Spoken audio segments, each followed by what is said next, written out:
தமிழ்நாட்டுல எல்லாமே சேஞ்ச் ஆயிடுச்சு. உங்க நகையையும் சேஞ்ச் பண்ணுங்க. உங்க பழைய நகைக்கு கிராமுக்கு 150 ரூபாய் கூடுதலா வாங்கி புது நகை எடுத்துக்கோங்க. அதே கம்மி சேதாரம் தான் உங்க லலிதால மட்டும்தான். ஆச்சி மசாலா, எந்த சமையலும் ருசி தேடும் ரகசியம் 20 ரூபாய். திராவிட முன்னேற்ற கழகத்தில் நான் என்னை இணைத்துக் கொண்டதற்கு பின்னால் நான் பங்கெடுக்கும் முதல் பொதுக்கூட்டம் இது என்பதனால் உள்ளபடியே பெருந்த மகிழ்ச்சியோடு திருப்தியோடு இந்த நிகழ்ச்சியிலே நான் கலந்து கொள்கிறேன். இன்றைய தினம் யார் யாரெல்லாம் அலங்கரித்த இடத்தில் யார் யாரெல்லாம் அமர்ந்திருக்கிறார்கள் என்கின்ற வேதனையோடு சிங்கப்பெண் திட்டம் இப்போது நடைமுறைப்படுத்தப்பட்டு முடிஞ்சிருக்கு. சாமானியர்களுக்கு தெரியுமான்னு தெரியாது, ஆனால் போலீஸ்காரங்களுக்கு தெரியும். நம்ம மரியாதைக்குரிய எம்பி ஆர் ஆசா அவர்கள் கூட இதில் சொன்னாங்க, பத்திரிகையாளர் சந்திப்பில், இதுக்குன்னு பட்ஜெட் அலோகேஷன் இருக்கான்னு கேட்டாங்க. எந்த செயல் திட்டமும் இல்லாமல் நீங்கள் யாராவது போலீஸ்காரங்களுக்கு தெரிஞ்சவங்கள்ட்ட கேட்டு பாருங்க, ஒவ்வொரு போலீஸ் டிஸ்ட்ரிக்ட்லையும் நம்முடைய கழக ஆட்சியிலே கடந்த ஆண்டு தரப்பட்ட பொலேரோ ஜீப்பை வாங்கி இதான் நடந்துகிட்டு இருக்கு. இப்ப கடந்த ஆண்டு தரப்பட்ட புதிய பொலேரோ ஜீப்பை வாங்கி பெயிண்ட் அடித்து ஸ்டிக்கர் ஒட்டி எந்தவித திட்ட அறிவித்தலும் இல்லாமல் காவல்துறையையே குழப்பத்தில் ஆழ்த்தக்கூடிய திட்டம் தான் சிங்கப்பெண் திட்டம் என்று இன்றைக்கு நடைமுறைப்படுத்தப்பட்டுக் கொண்டிருக்கிறது. இங்கு பெருமளவில் ஆண்களை மிகைக்கக்கூடிய அளவுக்கு கூடியிருக்கும் பெண்களே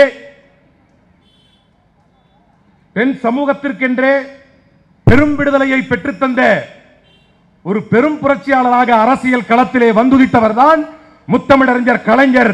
இந்த இடத்தில் அதை சொல்வதற்கு காரணம், பழைய திட்டத்திலே ஸ்டிக்கர் ஒட்டியிருக்கும் இந்த முதலமைச்சருக்கு மத்தியிலே 1973 அறிவித்து 1974 தமிழ்நாட்டிலே 22 சப் இன்ஸ்பெக்டர்களை இன்க்ளூட் செய்து முதலாக பெண்களை காவல்துறைக்கு அழைத்து வந்தது முத்தமிழறிஞர் கலைஞர் என்பது எவன் மறுத்தாலும் மறக்க முடியாத வரலாறு.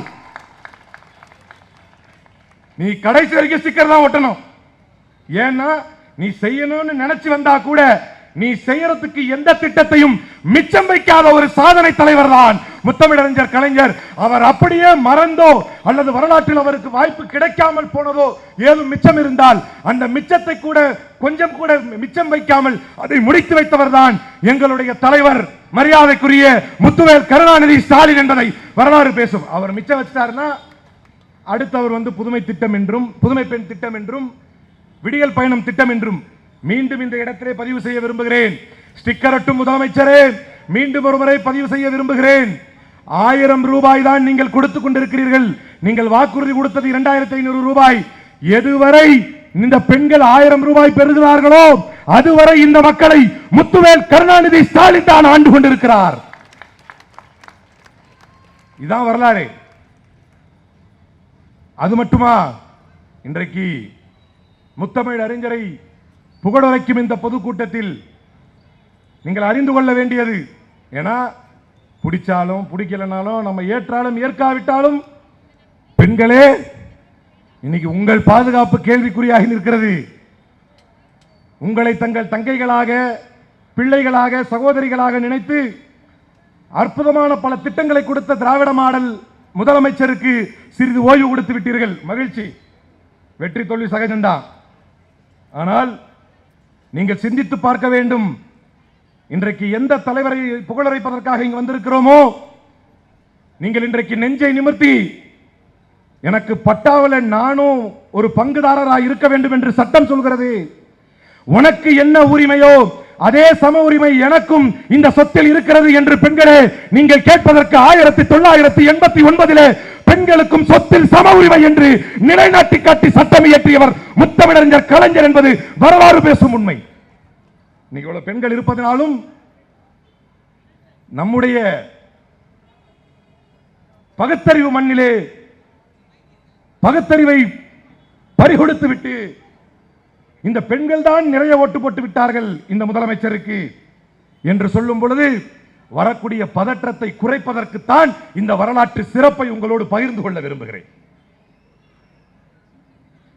இந்து சக்சஷன் ஆக்ட்ல அமெண்ட்மெண்ட் கொண்டு வந்து, சட்ட திருத்தத்தை கொண்டு வந்து, சட்ட நுணுக்கங்களை ஆய்வு செய்து ஆராய்ந்து, ஏன்னா இதெல்லாம் நம்ம யார்கிட்ட பேசிட்டு இருக்கிறோம் அப்படின்னா, அன்னைக்கு சொன்னாங்க எதுலயோ வந்துருந்துச்சு, விகடன்லயோ எதுலயோ வந்துருந்துச்சு. ஆக்சுவலா என்னைக்குமே நல்லா பேசுவார் விஜய். அன்னைக்கு சட்டமன்றத்தில் நம்முடைய தமிழகத்தின் நம்பிக்கை, எதிர்கால நம்பிக்கை, நம்முடைய எதிர்க்கட்சி தலைவர் பெருமரியாதைக்குரிய உதயநிதி ஸ்டாலின் அவர்கள் ருத்ர தாண்டவம் ஆடிய போது சட்டமன்றத்தில் இவர் அப்படியே உம்முன்னு மூச்சிக்கிட்டே இருந்தார்ல, அது ஏன்னு பார்த்தா அவருக்கு ஸ்கிரிப்ட் எழுதி கொடுக்குறவர் இன்னைக்கு லீவா. ஏன்னா விளையாட்டுக்கு சொல்லல, சிரிக்கிறதுக்கு சொல்லல, சத்தியமா லீவா. நான் பேப்பர்ல படித்தேன், அன்னைக்கு ஸ்கிரிப்ட் எழுதி கொடுக்குறவர் லீவா. ஒன்னே ஒன்று சொன்னார், அது முதல்ல எழுதி கொடுத்துருப்பாங்க. மேபி இவ்வளவு வருஷம் அவர் சினிமாவில் இருந்தார் இல்லையா, அந்த அனுபவம் இருந்திருக்கும். மேபி இது குதிரை பேர ஆட்சி அல்ல, இது குதிரை வேக ஆட்சின்றார். மொத்தத்துக்கு அதான் பதிலா. எனவே நீங்கள் இவரிடத்தில் எழுதி கொடுப்பவன் விடுமுறை எடுத்தால் என்ன பேசுவது என்று தெரியாமல் சட்டமன்றத்தில் விழித்துக் கொண்டிருக்கும் ஒரு முதலமைச்சருக்கு முன்னால், பெண்களே உங்களுக்கு சொத்தில் உங்களுக்கு உண்டான உரிமை கிடைக்கவில்லை என்றால் அதில் சட்ட திருத்தம் கொண்டு வந்து உங்களுக்கு சம உரிமை பெற்றுக் கொடுத்த தலைவர் முத்தமிழறிஞர் கலைஞர் என்பது வரலாறு. 1989 அரசு பணிகளிலே 30% இடஒதுக்கீட்டை, இன்னைக்கு அரசு பணிகளிலே பெண்கள் இருக்கிறார்கள் என்றால் என்ன வரலாறு? அரசு பணிகளிலே 30% இடஒதுக்கீட்டை பெண்களுக்கு பெற்றுத் தந்தவர் முத்தமிழறிஞர் கலைஞர் என்பது வரலாறு. அதே போல இன்னைக்கு பார்க்கிறோம், ஒரு அம்மா இப்படி ரைட் சைடில் கையை விட்டு ரிப்பன் கட் பண்ணிச்சு பார்த்தீங்களா? ஒரு சட்டமன்ற உறுப்பினர். அவங்க எவ்வளவு எளிமையானவர்கள் என்றால், நான் அப்பதான் தெரிஞ்சுக்கிட்டேன் அவங்க எவ்வளவு எளிமையானவங்கன்னா, கத்திரிக்கோளை கூட கவர்மெண்ட் செலவில் வாங்கிட்டு வர மாட்டாங்க, அவங்க வீட்டில இருந்து எடுத்து வந்துருவாங்க. வீட்டில இருந்து எடுத்துட்டு வந்துட்டு புரோட்டோகால் படி ஒரு மேயர் வெட்ட வேண்டியதை என்ன ஒரு திட்டமிடுதல், உடனே இதே இதே உங்கள் நீங்கள் தேர்ந்தெடுத்த அந்த எம்எல்ஏ பேசுகிறார், இதே விளிவாக்கத்தில் பேசுகிறார், நாங்க நேத்தே லோக்கல் பாடி எலெக்ஷனுக்கான பணியை ஆரம்பிச்சிட்டோம். என்னது? பழி போடுறது. அதான் அவங்களுடைய பணி. நாங்க நேத்தே ஆரம்பிச்சிட்டோம் அபிஷியலா. உள்ள இருந்து விரல விட்டு அந்த மாதிரி வெட்டுது. ஒரு எவ்வளவு பெரிய அசிங்கம், ஒரு அரசியலில் அசிங்கம். அது வெட்டிட்டு உடனே ஒரு திரும்ப ஒரு விக்டிம் கார்டு. ஐயோ, ஒரு எம்எல்ஏ அசிங்கப்படுத்திட்டாங்க. என்ன புரோட்டோகால், ஜிசிசி புரோட்டோகால் என்னன்னே தெரியாம, ஒரு மேயர் தான் ஹெட்டுங்கிறதே புரியாம அதை வெட்டிட்டாங்க. உடனே நான் ஒரு கர்ப்பிணி பெண் பிள்ளை பெற்றிருந்தேன், கஷ்டப்பட்டு இருந்தேன், ஒன்னு போய் எப்படியாவது போயிடுறதுக்காக வந்து அப்புறமா 1/4 மணி நேரம் லேட்டா வந்த உங்களை வரலாறு மன்னிக்குமா? ஆம்ஸ்ட்ராங் படுகொலை செய்யப்பட்ட போது அந்த படுகொலைக்காக அதிகம் வருந்தி ஒரு முதலமைச்சர் அவருடைய வீட்டிற்கு சென்று ஆறுதல் சொன்னார் என்றால் வரலாற்றிலே அவருடைய வீட்டுக்கு சென்று ஆறுதல் சொன்னார். ஆனால் அவர் அதிமுகவின் சார்பாக எதிர்த்து நின்றார். அப்படி எதிர்த்து நின்ற போது இன்று நம்மை விட்டு, நம்முடைய கூட்டணியை விட்டு சென்று விட்ட மரியாதைக்குரிய திருமாவளவன் அவர்கள் நம்முடைய கூட்டணியில இருந்தார். இருந்துகிட்டே சொன்னாரு, திருவிக்கா நகர் தொகுதியில நான் ஆம்ஸ்ட்ராங் மனைவியை எதிர்க்க மாட்டேன் என்றார். அதையும் ஆட்சேபனை செய்யாமல் தாயுள்ளத்தோடு ஏற்றுக்கொண்ட ஒரு முன்னாள் முதலமைச்சர் தான் திராவிட முன்னேற்ற கழகத்தின் தலைவர். ஆனால் நீங்கள் கேவலம் ஒரு சட்டமன்ற பதவிக்காக நடுத்தெருவிலே வந்து, இதே பல்லவி எம்எல்ஏ நடுத்தெருவிற்கு வந்து ஒரு சட்டமன்ற பதவிக்காக நடுத்தெருவிற்கு வந்து உங்களுக்கு உரிமை வேண்டும், நியாயம் வேண்டும் என்றால் நீங்கள் நீதிமன்றத்தில் பெற்றுக் கொள்ளுங்கள், நீங்கள் எல்லாம் எப்படி சட்டமன்றத்துக்கு வரலாம் என்று கேட்டவர் தான் இந்த பல்லவி. இவர் பேசுகிறார் ஒடுக்கப்பட்டவருடைய உரிமைக்காக, ஒடுக்கப்பட்டவருடைய குரலுக்காக இவர் பேசுகிறார். மாறாக ஒரு ஒடுக்கப்பட்ட சமூகத்திலிருந்து ஒரு பெண்ணை கொண்டு வந்து இளம் வயதில் இப்படியும் ஒரு மேயர் இருக்க முடியும் என்பதை இந்திய வரலாற்றுக்கு உணர்த்தி காட்டியது மேயர் பிரியாவை கொண்டு வந்து சாதனை படைத்த ஆட்சிதான் திராவிட மாடலின் ஆட்சி. ஆனா மக்களே, இவனுடைய இந்த கான்ஸ்பிரசி தியரி கேமுக்கு தயவு செஞ்சு பலியாயிராதீங்க. பொழுதுக்கும் இதே கதை தான். ஐயோ, நான் எஸ்சி, நான் பெண்ணு, அப்ப இவங்கெல்லாம் யாரு? இப்போதும் பழைய ஸ்கிரிப்டை தூக்கிட்டு வந்துட்டார். திருச்சியில பழைய தூக்கி ஏமால போடுறீங்க அப்படிங்கிறார். அதை நம்புவதற்கு மக்கள் இருப்பதாக அவர் நினைக்கிறார். இன்னைக்கு உள்ளாட்சி பிரதிநிதித்துவத்திலே ஏழுக்கு ஏழையும் எல்லா அனைத்தையும் நாங்களே வெல்வோம் என்று பேசுகிறார் ஆதவர்ஜுனா, விளிவாக்கம் எம்எல்ஏ. ஆனால் பெண்களே, நீங்கள் தெரிந்து கொள்ள வேண்டும், இதே உள்ளாட்சிகளிலே 33% இடஒதுக்கீட்டை கொண்டு வந்து பெண்கள் உள்ளாட்சி பிரதிநிதிகளாக லோக்கல் பஞ்சாயத்துகளிலே, கார்பரேஷன்களிலே பெண்கள் பிரதிநிதிகளாக வர வேண்டும் என்று சட்டம் இயற்றி பெண்களுக்கான அரசியல் பிரதிநிதித்துவத்தை உள்ளாட்சி அமைப்புகளிலே உறுதி செய்த தலைவர் தான் முத்தமிழறிஞர் கலைஞர் என்பது வரலாறு. அவர் உறுதி செஞ்சதுலதான் இப்ப நீ வந்து அந்த கட்சியிலிருந்து வந்த ஒரு மேயரையே குறைவாக பேசி அதுக்கப்புறம் தான் கிட்டத்தட்ட இன்னைக்கு நிலவரத்துக்கு if I am not wrong 44,000 பெண்கள் உள்ளாட்சி பிரதிநிதிகளாக தமிழகத்தில் இருக்கிறார்கள் என்றால் அதற்கு காரணம் இன்றைக்கு நாம் யார் புகழரை பேசிக் கொண்டிருக்கிறோமோ அந்த முத்தமிழறிஞர் கலைஞர் என்பதை நீங்கள் தெரிந்து கொள்ள வேண்டும். கலைஞர் பேசினார், அதையும் இங்கு சொல்லி காட்ட விரும்புகிறேன். ஒரு மேடையிலே பேசினார். இன்னைக்கு அது எவ்வளவு பொருந்தி வருதுன்னு பாருங்க.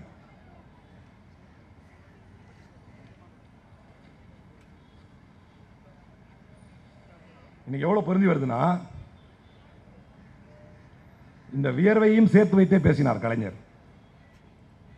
என்ன இது என்றைக்கும் இல்லாத வெப்பம் தலைமை கவிதையிலே என கேட்க தோன்றுகிறதா? பிறகென்ன முதலுக்கே மோசம் வந்த பின்னர் முயலாக ஆமையாக கிடத்தல் நன்றோ? முத்தமிழறிஞர் கலைஞர் சொன்னார். முதலுக்கே மோசம் வந்த பின்னர் முயலாக ஆமையாக கிடத்தல் நன்றோ? 1000 அடி பள்ளத்தில் விழுந்தவனை கைதூக்கி கரையேற்றும் நேரத்தில் கனமான பாறை ஒன்றை அவன் தலையில் உருட்டிவிட எத்தனிக்கும் உளுத்தர்களை கண்டால் உதைக்கத்தான் வேண்டும், ஓட ஓட விரட்டத்தான் வேண்டும். 1000 அடி பள்ளத்தில் விழுந்தவனை கைதூக்கி கரையேற்றும் நேரத்தில் கனமான பாறை ஒன்றை அவன் தலையில் உருட்டிட எத்தனிக்கும் உளுத்தர்களை கண்டால் உதைக்கத்தான் வேண்டும், ஓட ஓட விரட்டத்தான் வேண்டும். ஆறிலும் சாவுதான் 100லும் சாவுதான், ஆனது ஆகட்டுமே இந்த ஆட்சிதான் போகட்டுமே. 6லும் சாவுதான் 100லும் சாவுதான், ஆனது ஆகட்டுமே இந்த ஆட்சிதான் போகட்டுமே. மகுடமின்றி வாழ முடியா மனிதர்களா நாம்? மகுடமின்றி வாழ முடியா மனிதர்களா நாம்? சிசுவாக பிறக்கும் போதே சிம்மாசனத்துடா பிறந்தோம். சிசுவாக பிறக்கும் பொழுதே சிம்மாசனத்துடா பிறந்தோம். சீதை வில்லுடன் பிறந்தது போல் கொற்ற கொடையா கொள்கையா? இன்னைக்கு எல்லாம் ஓடிட்டான் கொள்கையை தாரா பார்த்துட்டு. எல்லாம் கொள்கையை கை கழுவிட்டு கொள்கை ஒன்றுமில்லை என்று விட்டுவிட்டு ஓடிவிட்டார் எல்லாரும். முத்தமிழறிஞர் கலைஞர் இந்த செய்தியை சொல்லி காட்டினார்.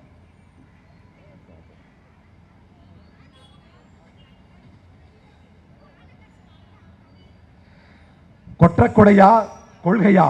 எது வேண்டுமெனில் கொள்கையை விட்டு பிழைக்க வேறு நபர் பார் என்போம். கொற்ற கொடையா கொள்கையா? எது வேண்டுமெனில் கொள்கையை விட்டு பிழைக்க வேறு நபர் பார் என்போம். ஆட்சி வரும் போகும் நிலையன்று. முத்தமிழறிஞர் கலைஞர் சொன்னார், ஆட்சி வரும் போகும் நிலையன்று ஐயா அண்ணா வகுத்த கொள்கை போகாது, வாழும் நிலையாக. எனவே ஆட்சியில் இருப்பினும் இல்லாதிருப்பினும் தன்மானம் உயிரென மதிப்போம், தமிழர் இனமானம் என்றுமே காப்போம். ஆட்சியில் இருப்பினும் இல்லாதிருப்பினும். இதுதான் முத்தமிழறிஞர் கலைஞர் இந்த மக்களுக்கு உரைத்த சூளுரை. இன்னைக்கு அப்படியே அது பொருந்தி வருகிறது. என்னைக்கோ வெயில் காலத்தில் பேசியிருப்பார் போல இருக்கு. இன்னைக்கு அப்படியே வேர்வை ஊற்ற ஊற்ற அந்த செய்திகள் நமக்கு பிறந்து வருகிறது. எவ்வளவு நுணுக்கமாக முத்தமிழறிஞர் கலைஞர் இந்த பெண்களுக்காக செயல்பட்டார் என்றால், விதவை என்று சொல்லக்கூடிய வார்த்தையை கூட கைம்பெண் என்று சொல்லி 2 புள்ளிகளை வைத்து அவர்களை மங்களகரப்படுத்தியதுதான் முத்தமிழறிஞர் கலைஞர் இந்த வரலாற்றிலே. ஆனால் இன்றைக்கு நாம எங்க நிக்கிறோம், என்ன பேசுறோம் என்பதையே தெரியாத ஒரு முதலமைச்சரை வர வைத்து விட்டு, ஊர் முழுக்க சாதியை பார்த்து வேட்பாளரை நிற்க வைத்து விட்டு, நான் எந்த காலத்தில் சாதியை போட்டு ஓட்டு போட்டேன் அப்படின்னு கேட்கிறார். எல்லாவற்றுக்கும் திராவிட முன்னேற்ற கழகம் தான் காரணம் என்கிறார். உங்களுக்கு ஒரு நல்ல உதாரணம் சொல்றேன் இதுக்கு. நான் முதலமைச்சர் விஜயை பார்த்து சொல்ல விரும்புகிறேன். நீங்க யாரை பார்த்து காப்பி அடிக்கிறீங்கன்னு தெரியுது. உங்களுடைய முன்னுதாரணம், உங்களுடைய ரோல் மாடல் நரேந்திர மோடி. நரேந்திர மோடியை பார்த்தீங்கன்னா எப்பவுமே அக்கௌண்டபிலிட்டி எடுக்க மாட்டார். என்ன நடந்தாலும் சரி. வந்தே பாரத் ஸ்டார்ட் பண்றதை பார்த்துருக்கீங்களா? பார்த்துருக்கீங்களா? உங்களை தான் கேட்குறேன். எதுக்குன்னா, நான் பாட்டுக்கு ஏதாவது பேசிகிட்டு இருப்பேன், நீங்களும் கேட்டே இருப்பீங்க. சில பேர் என்ன செய்வாங்கன்னா, பேசிகிட்டு இருக்கப்ப ரொம்ப தீவிரமாக குனிஞ்சு அப்படின்னு தலையாட்டிட்டு இருப்பாங்க. நம்ம நினைப்போம் அவங்க கேட்டுக்கிட்டு இருக்கிறாங்கன்னு. அவங்க என்ன பண்ணிட்டு இருப்பாங்க? அதனால இருக்கிறதே பெரிய தாலாட்டு மேடை தான். ஆனால் வெயிலில் வருமானு நினைக்கல. எங்க விட்டேன்? கவனிச்சுதான் இருக்கீங்க. அக்கௌண்டபிலிட்டி. வந்தே பாரத்தை யாரு கொடியேற்றி துவக்கி வைப்பா? மோடி. ஆனா அதுக்கு ஒரு அமைச்சர் இருக்காரு. ஆனால் ஒடிசால ட்ரெயின் வந்துச்சுன்னு வைங்க, யார் போனோம்? அமைச்சர் போனோம். அவருக்கு தெரியாது. அவர் என்ன பண்ணுவாருன்னா, யாரோ சதி செய்கிறார்கள், அவரு விட்டா எங்க போயிருவாருன்னா தெரியுமில்ல, யாரை தோண்டி எடுப்பாருன்னு. விஜயோட ரோல் மாடல் நரேந்திர மோடி தான். ஏன்னா அவரை பார்லிமெண்ட் நிக்க வச்சு கேள்வி கேட்டா செத்து இத்து உளுத்து போன மகாத்மா இவரு யாரு, ஜவஹர்லால் நேருடைய பணத்தை தோண்டி எடுப்பார். இதுக்கெல்லாம் காரணம் நேரு தான் அப்படின்னு. விஜய்க்கு ஒரு தைரியம், இதையே நம்புறதுக்கு இந்தியாவில் ஆள் இருக்கும் போது பீஸ் கேரியரை திமுக தான் பிடிக்கிட்டு போயிட்டான். பாக்கிறா இல்லையா? பீஸ் கேரியரை திமுக தான் பிடிக்கிட்டு போயிட்டான். வேண்டுமென்றே பிரச்சனை செய்கிறார்கள். தேடி தேடி பார்த்தானு எதுவும் கிடைக்கல. இந்த கோயம்பேடுல ஒரு சம்பவம் நடந்துருச்சு. அவன் திமுக கொடி போட்ட ஒரு கார் பக்கத்தில் நிற்கிறான். திமுக காரன் தான் எல்லாம் பண்றான். கஷ்டப்படுறான்னு பாவம். அவனுங்களே இப்ப நினைச்சு பார்த்திருப்பானு, பேசாம எதிர்கட்சியா இருந்திருக்கலாம். டேய், வரலாற்றை புரட்டி பாருங்களடா. எதிர்கட்சியாக இருந்து எதிர்த்து எதிர்த்துத்தான் இந்த மண்ணிலே தன்னை வளர்த்துக் கொண்டது திராவிட இயக்கம் என்பதுதான் வரலாறு. இந்தியாவே எமர்ஜென்சிக்கு பயந்த போது பட்டி தொட்டி எங்கும் கூட்டம் நடத்தி கலைத்துப்பார் என்று இந்திரா காந்திக்கு சவால் விட்ட ஒரு தலைவர் இந்திய வரலாற்றில் இருந்தார் என்றால் அது ஒற்றை தலைவர் முத்தமிழறிஞர் கலைஞர் என்பது வரலாறு. எதிர்த்து எதிர்த்துத்தான் வளர்ந்த இயக்கம், எதிர்க்கத்தான் வளர்ந்த இயக்கம், எதிர்த்து நிற்கத்தான் உங்களை ஆட்சி அமைவதற்கு அனுமதித்திருக்கக்கூடிய இயக்கம் இந்த இயக்கம். நினைச்சுக்கிட்டான் ஆள்றதுக்காக நம்ம அனுப்பியிருக்காங்கன்னு விஜய் தப்பா நினைச்சுக்கிட்டார். உன்னை ஆள்வதற்காக அனுப்பவில்லை ராஜா, உன்னை அம்பலப்படுத்துவதற்காக அனுப்பி இருக்கிறார் தலைவர். யார் இந்த இடத்துல யாரை கொண்டு வந்து நரேந்திர மோடியை பார்த்தீங்கன்னா அக்கௌண்டபிலிட்டி எடுக்க மாட்டார். அவர் பிரைம் மினிஸ்டர் ஆகிறதுக்கு முன்னால மித்ரோம் ஏ கியா ஹுவா, ரஷ்யாவுடைய கரன்சி குறைய மாட்டேங்குது, அமெரிக்காவுடைய கரன்சி குறைய மாட்டேங்குது, மற்ற நாடுகளுடைய கரன்சி குறைய மாட்டேங்குது, இந்தியாவுடைய கரன்சி தேஞ்சிக்கிட்டே போகுது அப்படின்னு அவர் சொல்லும் போது சற்றேற குறைய 60 ரூபா தான் டாலருக்கு நிகரான இந்திய ரூபாயின் மதிப்பு. இப்போ எவ்வளோ? 96 கிட்ட. ஆனால் இதற்கும் காரணம் யார்தான்? ஒருவேளை உண்மையா கூட இருக்கலாம். ஏன்னா இன்னைக்கு நம்மளுடைய இந்த நிலைமைக்கும் காரணம் யார்தான்? புரியலையா? ஒருவேளை இருக்கலாம். மோடி சொல்ல சரியா இருக்குமோ? நம்ம பாட்டுக்கு விளையாட்டா சொல்லுவோமா, மோடியை நியாயப்படுத்தினார் அலிம்புகார் சாட்டா போட்டு முடிச்சு விட்டுருவான். நான் அதைத்தான் சொன்னேன். கார்த்திக் சிதம்பரம் பேசினார். அதான் சொல்றேன், கார்த்திக் சிதம்பரம் பேசினார், பெரும் மரியாதைக்குரிய பாராளுமன்ற உறுப்பினர் பேசினார். நாங்க சப்போர்ட் பண்ணலன்னா கூட திமுக ஆட்சி அமைக்காது. நாங்க என்ன பண்றது? எங்க மேல தப்பில்லை. நாங்க சப்போர்ட் பண்ணலன்னா கூட திமுக ஆட்சி அமைக்காது. நாங்க சப்போர்ட் பண்ண மட்டும் ஆட்சி அமைச்சிட போறாங்க. அதனால நாங்க போயிட்டோம். 2014 தேர்தலை விடு, 2019 தேர்தலை கூட விடு, 2024 தேர்தலில் பாரதிய ஜனதா கட்சி ஆட்சி அமைப்பதற்கு தள்ளாடி கொண்டிருக்கும் பொழுது 22 விட குறைவாக வைத்திருந்த சந்திரபாபு நாயுடுவையும் நிதிஷ்குமாரையும் அழைத்து பேசிக் கொண்டிருந்த போது கொள்கை கோட்பாடு கொண்ட கொள்கையின் மீது உறுதியாக நின்ற திராவிட முன்னேற்ற கழகம் அன்றைக்கு நினைத்திருந்தால் மத்திய அமைச்சரவையில் இடம்பெற்றிருக்கும். காங்கிரஸே என்ன பண்றது, நீ ஆட்சிக்கு நாங்க வரலனா கூட நீ ஆட்சி அமைக்க போற, நாங்க பிஜேபி கூட போயிடுறோம் சொல்லிருக்கலாமா இல்லையா? சொன்னாரா? வந்து தூக்கிட்டு அன்னைக்கு கலைஞர் அமைச்சாரு. அன்னைக்கும் கொள்கை ரீதியாக பாபர் மசூதியையும் பொது சிவில் சட்டத்தையும் 370 அப்ரகேஷனையும் நீ வாய் திறந்து பேசக்கூடாது என்று அவர்களுக்கு கொள்கையிலே வாய்ப்பூட்டு போட்டு இந்தியாவில் ஒரு இயக்கம் பாரதிய ஜனதா கட்சியின் கொள்கைக்கு வாய்ப்பூட்டு போட்டது என்றால் அது இந்தியாவிலேயே திராவிட முன்னேற்ற கழகமும் முத்தமிழறிஞர் கலைஞர் தான். சரி விடு, அது ஒரு தப்பு, ஒரு பிரச்சனையே வச்சுக்க, ஒரு ஃபால்ட்னே வச்சுக்க. ஆனால் அதற்கு பிறகு 3 முறை வாய்ப்பு கிடைத்த போது கூட கொண்ட கொள்கையின் மீதும் ஏற்ற நண்பனுக்காகவும் வைத்திருந்த கூட்டணிக்காகவும் உண்மையாக நின்று காட்டிய ஒற்றை தலைவர் இந்தியாவில் இருந்தால் என்றால் முத்துவேல் கருணாநிதி ஸ்டாலின் என்பதை வரலாறு மறக்காது தெரிந்து கொள். என்ன வாய் பிடிச்சதும் மாங்கா பிடிச்சது ஏன் பேசிடுறானு, நீ ரிசைன் பண்ணிட்டு போ. ஏண்டா ரிசைன் பண்ணிட்டு போய் விளையாடிட்டு இருக்கிறீங்க? இன்னொரு எம்பி உதயநிதி ஸ்டாலின் ரிசைன் பண்ண சொல்லுங்க. ஏண்டா யார் தலைமையிலடா கூட்டணி? யார் பொறுப்பேற்ற கூட்டணி? பிராண்ட் யாரு? ஸ்டாலின் தொடரட்டும், தமிழ்நாடு வெல்லட்டும் என்று சொன்ன பிராண்டா. இந்த பிராண்ட தானே வின் பண்ணீங்க, இல்ல ராகுல் காந்தியை காட்டி வின் பண்ணீங்களா? பிராண்ட் யாரு? வெக்கம் கெட்டவர்கள். அவர் ரிசைன் பண்ண சொல்லு. தலைமையிலே திமுக தலைமை கூட்டணி. அப்ப வரலாற்றிலே டாலருக்கு நிகரான இந்திய ரூபாயின் மதிப்பு சரிந்தாலும் அதற்கு தான் பொறுப்பல்ல. ஆனா அவர் பேசியிருக்காரு. இன்னொரு இடத்துல ஜோக்கா பேசுவாப்ல நரேந்திர மோடி. அப்ப சொல்லுவாரு, நான் ஒரு ஹோட்டலுக்கு போனேன், ஹோட்டல்ல சாப்பாடு நல்லா இருந்துச்சு, உடனே ஒரு வெயிட்டரை கூப்பிட்டேன், எப்பா சாப்பாடு நல்லா இருக்குன்னு சொன்னேன், உடனே அந்த வெயிட்டர் வந்து ரொம்ப தேங்க்ஸுங்க, எனக்கு தான் இந்த எல்லா புகழும் சேரும் அப்படின்னு சொன்னா. அது எவ்வளவு பெரிய தப்பு. ஏன் கவனிக்கிறீங்களா? அது ஏன் தப்பு? புகழ் யாருக்கு போய் சேரணும்? பயமா வேற இருக்கு. நீங்க சமையல் பத்தி இருக்கு, பெண்கள் சொல்ல மாட்டீங்களா? நான் ஏதாவது கேட்டேன்னு வைங்க, இது முத்தமிழறிஞர் கலைஞரால் பகுத்தறிவு பெறப்பட்ட பெண் சமூகம். ஏண்டா சமைக்கிறது எங்களுக்கு மட்டும் தான் கடமையா நேரா கேட்டா?